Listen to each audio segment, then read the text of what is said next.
Hello, and welcome to my second Sestra Brothers vlog. Apologies for the slight delay with my one last week. I didn't think my webcam had recorded, and I found it a day late, and then it took 3 hours to upload, so apologies for that. I hope you've enjoyed my last vlog, Rebecca's first vlog, and Taylor's 2 vlogs. And today I'm just going to be talking about anything I want to, basically.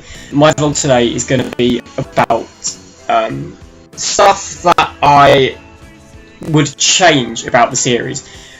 And that's really difficult to say, because I'm one of the fans who struggles to find anything wrong with Orphan Black. I mean, there are fans like that in every fan, and you get fans who love everything and fans who know what they want and aren't afraid to criticise it. I'm one of the critical fans for something like Doctor Who. But I'm one of the everything's perfect fans for something like Orphan Black. So it's difficult for me to say what I would change or to criticise it, but I feel that, you know, there's nothing wrong with changing stuff for your own personal preferences. So I thought of a couple of things. And also in a feature I'm going to call Orphan Back, which I thought of myself in about 2 seconds, because I spelled it wrong on a Google search. Orphan Back is going to be looking at the characters that I want to bring back and moments I would want to see again in Series 3. So, the first thing that I would change about the series, these are all really petty, but the first thing I would change is I would have Tony more involved in the end of Series 2. Because Tony worked brilliantly as a standalone in Series 2. I really love Tony. And I think it totally fits in having Tony in there, because the show's about identity, and here's Tony, you know, who is like Felix, who is completely comfortable with who he is. And there was something great that Jordan Gavaris said in an interview this week. I mean, Jordan Gavaris, every word he says is awesome anyway, practically. But there was something really cool he said, and it was he enjoyed playing a character who was so comfortable with who they were. And in a sense, Tony is exactly like that as well. So it's great that Tony's in there. I love Tony. But to have him more involved in the plot towards the end of Series 2, or to have the van chase, Tony and his mate, whose name I can't remember, get chased in a van at the start of Series 2, Episode 8, to bring that in, to expand that a bit more and link it into the Series 2 finale would have been good. So even if Tony didn't come back, that thread would have been more brought in, and it would have grounded Tony's storyline in the series a lot more. I hope that that Tony does come back in Series 3, because there's a lot more story they could tell with that. The next thing I would change is I would have Kira captured for slightly more time in Series 2, Episode 9 and 10. That sentence sounded quite sadistic, and it didn't quite mean to come out like that. But in Series 2, Episode 9 and 10, she's captured, but by the middle of Episode 10, she's free. And it's great that, as the iPlayer description says, you know, Clone Club springs into action. That's brilliant. It means we can have the clone dance scene. It means Kira is there for the clone dance scene. It means Rachel gets her eye poked out, well, it's shot out with a pencil. It means that Kira gets to win science, which is great. Everyone wants to win science. But to have her captured for longer would raise the stakes and the level of jeopardy and the menace of Rachel, and the fact that she's bringing Kira up as like a mini her. And the last thing that I would change about the series is really petty. I would rename Marion Bowles' company from Topside. I'm sure Marion Bowles and her executives sat round a table and thought it was really good, fictionally. But seriously, Topside I would change to something more dramatic.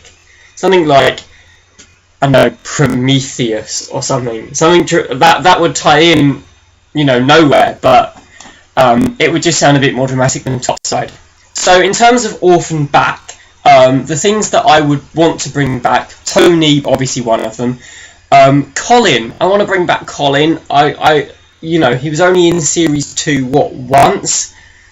For about 2 minutes to Tears for Fears, and then, you know, he gets taken away in a police car. So I would hope that we see more of Colin and Felix. I'm not sure about this one, but I was thinking Sarah as Catcher, because last week I said how much I like that scene. And Sarah as Catcher was brilliant, so I'm not sure whether having it again would weaken the original scene. But if it didn't, if there is a funny way that Sarah could dress as Catcher again, go for it, producers. The next few people I would bring back, and then I think that's. Oh no, there's one more after this. The next two people I would bring back, Jesse. Jesse really needs to come back,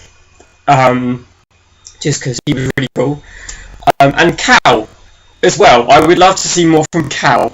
And you know, he was great, and he's really good with Sarah. And Jesse and Helena. You know, is there anyone who doesn't want them to have a happy ending? You know, despite the fact that she's killed several of her own clones. I would love to see Jessie back. And the last thing I would bring back, Mrs. S with a shotgun. Because Mrs. S against the bird watchers stabbing their hand, or the woman's hands into the table with a fork and a knife, was amazing. Going mad with the shotgun was pretty dramatic and completely unexpected at the time.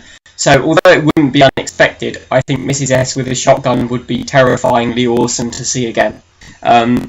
And then the one other thing that has been talked about by the producers is Beth's backstory.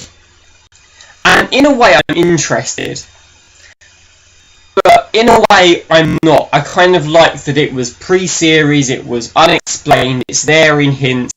I mean, there's this constant going back to Maggie Chen. Like, it's constant throughout the whole two series, it's always back to Maggie Chen.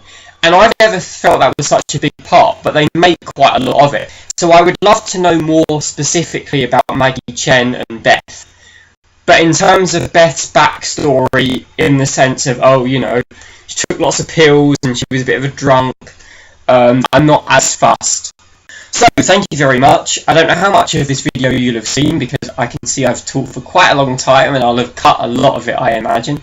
Thank you very much for watching. Please watch Rebecca's video on Friday about God knows what. And I have a very good idea, I think it's a very good idea, and a random idea for next week's vlog. So hopefully you will see that, and I will see you then.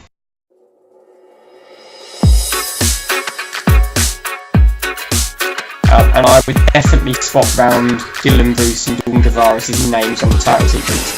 So Jordan Gavaris came second, because Dylan Bruce is a great actor, but he's not second billing in the series, so he doesn't need to be there in the title sequence.